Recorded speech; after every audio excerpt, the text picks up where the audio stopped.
Hindi namin ina-allow yung staff namin na kumukuha ng kahit na anong detalye. Facebook, cellphone number, or kahit na ano pa.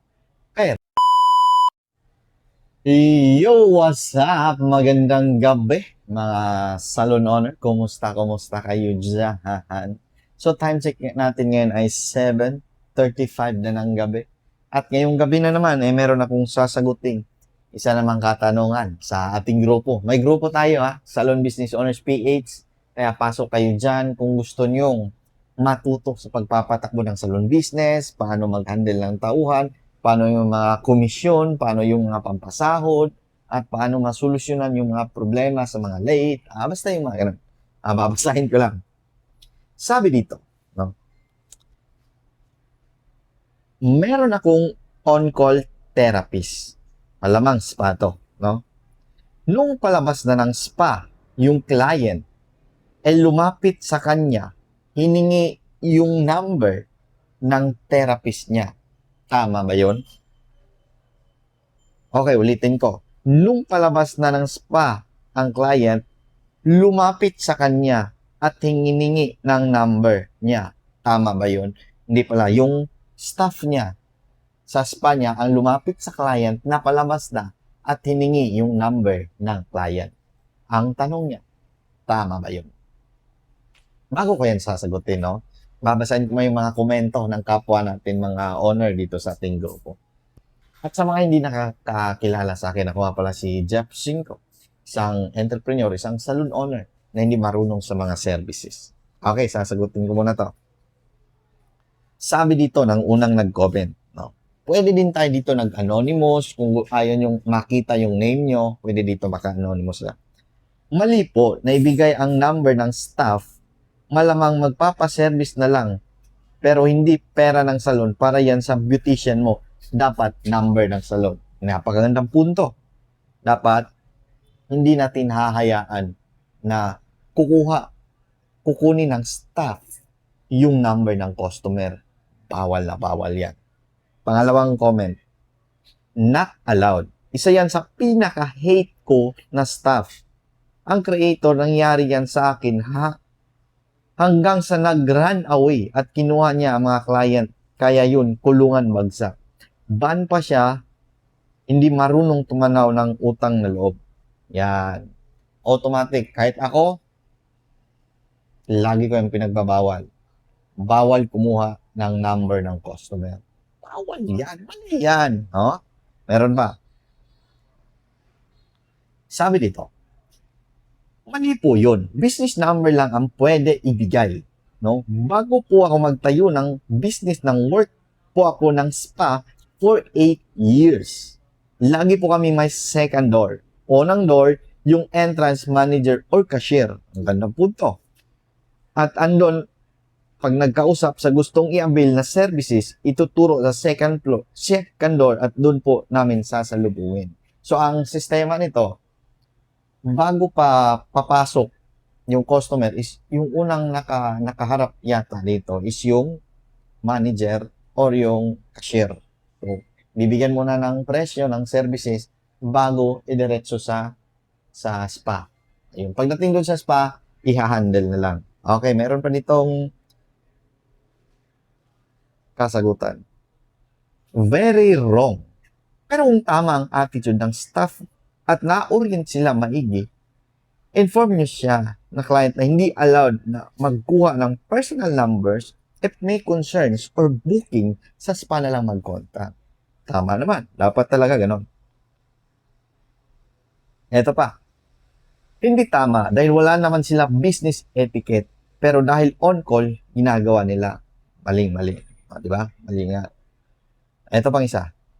Maling-mali yan. Ganyan ginawa ko dati. Hinayaan ko yung pinagkakatiwalaan kong staff. Yung siya yung pinapakontak ko sa mga clients and now gusto pa nila servisan. Kaloka. Kaloka. Ito, huli na lang. Dami kasi yan. Dami. Kita nyo naman. Malabo.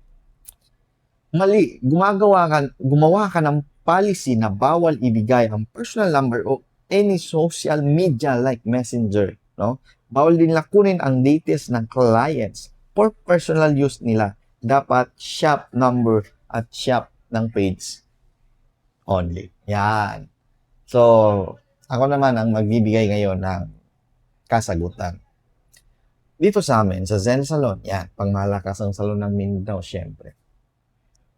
Pinaka unang pinaghihigpit ko na rules o policy sa aming salon, bawal humawak ng cellphone. Yung mga staff.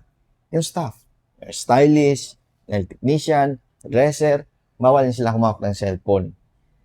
Una, sa dahilang mag-scroll, nanonood ng Facebook, or kung ano, TikTok. Pero ang pinakapunto talaga na bawal silang mag-cellphone during working hours dahil sa ganyang sistema. Yung ganitong katanungan na kukunin nila yung numero ng customer na nandito sa salon. At mataas ang tsansa, no, na siservisan nila yan pag day off sila, pag wala silang pasok, or kukunin nila yung customer. Baka yung staff mo na yon nagtayo na ng sarili niyang spa or salon, di ba? So, unti-unti niyang kinukuha yung mga customer sa salon nyo. Kaya, bawal. At maling-mali yun. Kaya dito sa amin, kung may customer na nangihingi ng contact, direct sa page namin or bibigay namin yung numero dito sa aming salon. Hindi namin ina-allow yung staff namin na kumukuha ng kahit na anong detalye. No? Facebook, cellphone number, or kahit na ano pa. Pero, kung yung customer naman nun na pumasok, siya yung may dala nun. Bit-bit niya yon or customer niya dati yun sa iba, or doon sa kanila at pinapunta nilang dito, bahala sila magkontakan sila. No? Pero kung dito sa salon, customer namin yan sa salon, pero kinuhanan niya ng numero, ng mga detalye, bawal yan. No? X yan. Dead ka yan. No? Yari ka yan. No? Ang kalaban kasi natin dito, mga owner, no? Yung mga pasaway nating mga tauhan. No? Kukunin yung detalye, tapos siservisan. Or baka nagtayo na yan ng salon, no? Kukumpetensyan ka. Kaya, di ko yan ina-allow. At naniniwala ako, no, na pagpapatakbo ng salon business, maaaring marami tayong kakaharaping problema. Pero, eto gusto kong sabihin sa inyo, na dapat sa bawat problema na inyong na-experience, katulad din ngayon, no? Kinuha yung number ng client. So, dapat meron kayong gawing action dyan or solusyon dyan sa problemang yan. Dapat may solusyon yan, no? Dapat may solusyon. Kailangan, bawat problema, may solusyon.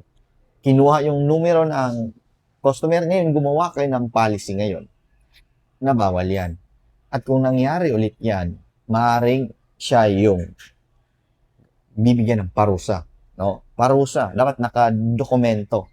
Lagyan nyo ng report, IR na lumabag sa policy. At kung malala na talaga, tanggalin na. Wala na. Bye na.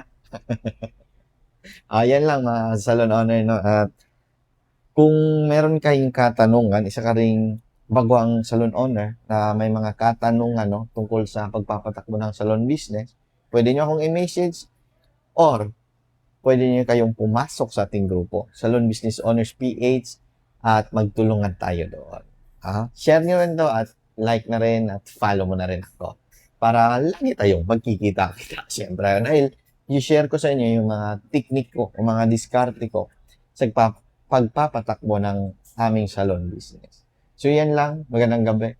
Galingan natin. At lagi nating hahanapin. No? Ito, lagi kong sinasabi. Marami tayong mga nadadaan ng problema, no? Sa salon business. Katulad nun, kinuha yung numero ng customer nyo sa salon or sa spa, problema. Pero gusto kong sabihin sa inyo na lagi nyong hahanapin dyan ang mga positibong bagay. Kinuha yung numero ng customer, magpapasalamat na lang tayo dahil merong customer na pumasok. Pero, dapat solusyonan nyo yung problema na hindi basta maulit pa. Kaya gumawa kayo ng mga policy. At galingan natin mga salon owners para mapalaki ang ating salon business. Dahil naniniwala ako na responsibilidad mo yan bilang owner na mapalaki ang iyong negosyo para makapagbigay pa tayo ng maraming trabaho sa mga empleyado. Bye-bye. Trabaho tayo.